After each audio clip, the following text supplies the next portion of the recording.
केवल देख के। The moment there is no body, there is no relation.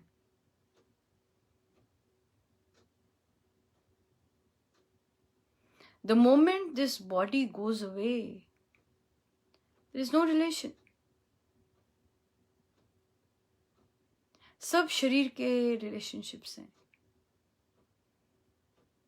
Body के हैं।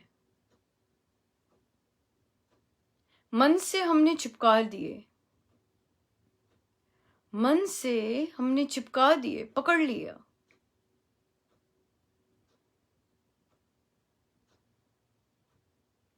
पकड़ लिए, जकड़ लिए, चिपका लिए। तो हम तो शरीर है ही नहीं।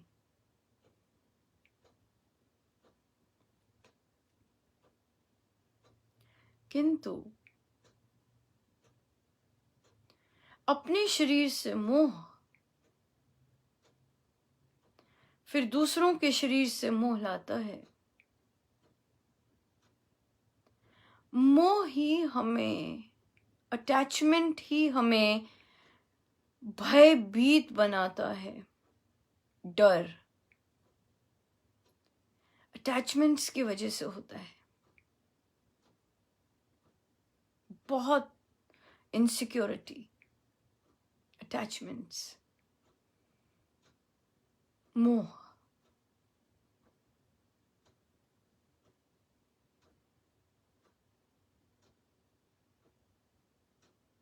साधना करनी है, संसार के आगे नहीं हाथ फैलाना कि साधना कर लें।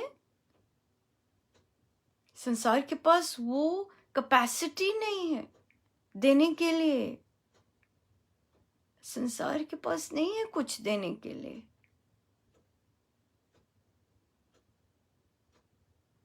है ही नहीं कुछ कि वो हाँ या ना कर सके। संसार के पास ये चीजें नहीं है। गलत जगह अगर मांग करेंगे तो पिटेंगे जबरदस्त। संसार को पता ही नहीं है इसका मतलब। करने दे हमें साधना, करने दे हमें परमेश्वर से प्यार, करने दे हमें राम नाम लेने दे। गलत जगह मुख करके मांग रहे हैं।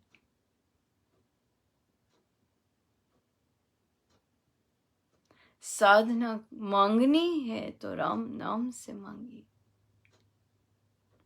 राम देते हैं, राम करवाते हैं, राम लेके जाते हैं अपने पथ पर। स्वामी जी महाराज ने उपासक के आंतरिक जीवन में लिखा है, आखिरी पैराग्राफ, हमने तो जाप करना है, राम सफलता देते हैं, राम राह प्रशस्त करते हैं। राम से, गुरुजनों से मांगनी है कि हमें साधना करने का बहुत मन है। आपने ये जो बीज दिया है, आपने जो ये इच्छा डाली है भीतर साधना करने के लिए, आप लेके जाइए ना मुझे। यहां मांगनी है, संसार के आगे थोड़ी ना मांगना है।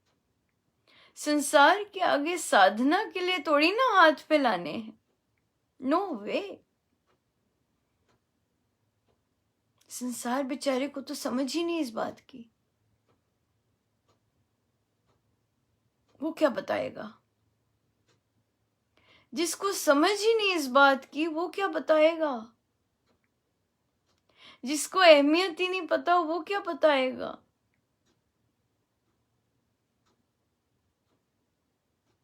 जिसको भोग का पता है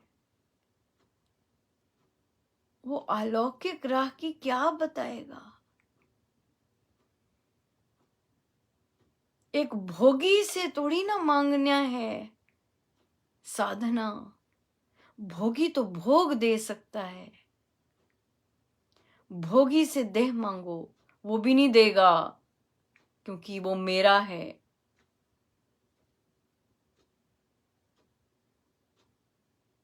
भोगी से पैसा मांगो, वो भी नहीं देगा क्योंकि वो मेरा है। भोगी में स्वार्थ है, लोभ है, मेरे लिए सब कुछ, मेरा है सब कुछ। साधना मांगनी है तो साधना देने वाले से मांगनी है, जो साधना का दाता है, जो इस राह का स्वामी है, वहां मांगनी है साधना। संसार से थोड़ा भीख मांगनी है साधना के लिए। सही जगह पे जाना आना चाहिए, कौन सी चीज कहाँ मांगनी है। जो दाता है उससे मांग लेते हैं कोयला, जो दाता है उससे मांग लेते हैं कोयला, ताकि भोगी साधना करने दे।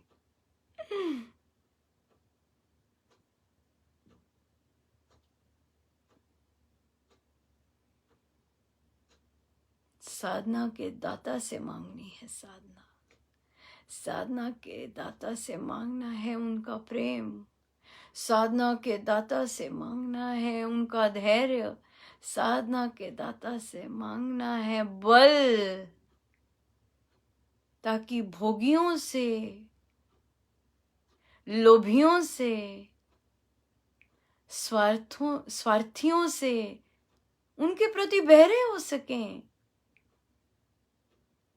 उनके प्रति बहरे हो सकें।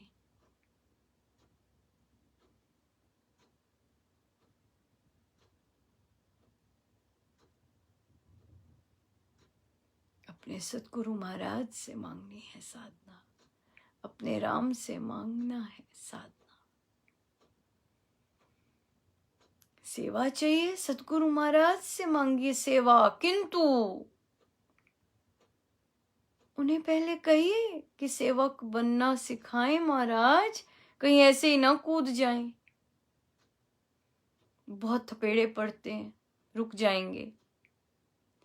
अगर सेवा करनी है, सेवा चाहिए, तो महाराज से मांगनी है कि महाराज सेवक बनना सिखाएं हमें।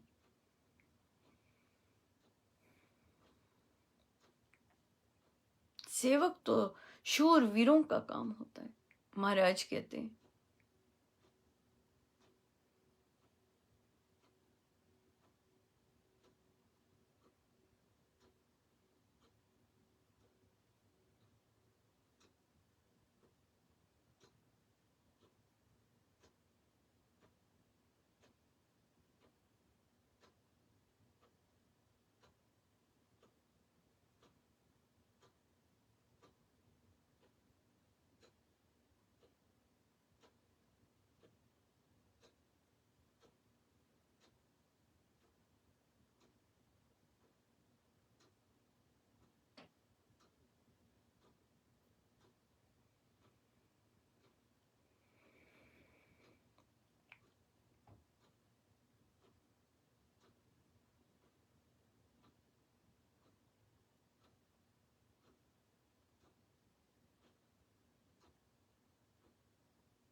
सब गुरुजनों का।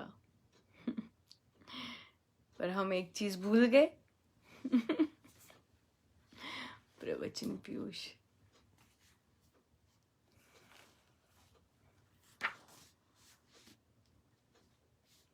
पृष्ठ 158, कीर्तन का प्रभाव एवं मनन। संगीत में मोहक शक्ति है। संगीत और सभ्यता का बड़ा संबंध है। राग में बल होता है कि वह मनुष्य के जीवन को पलटा देता है। कविता आदमी को बहुत ऊंचा कर देती है। एक बार नारद जी सनत कुमार के पास गए। मार्ग में रत्नाकर डाकू ने उन्हें रोका। नारद जी ने अपना गीत सुनाया।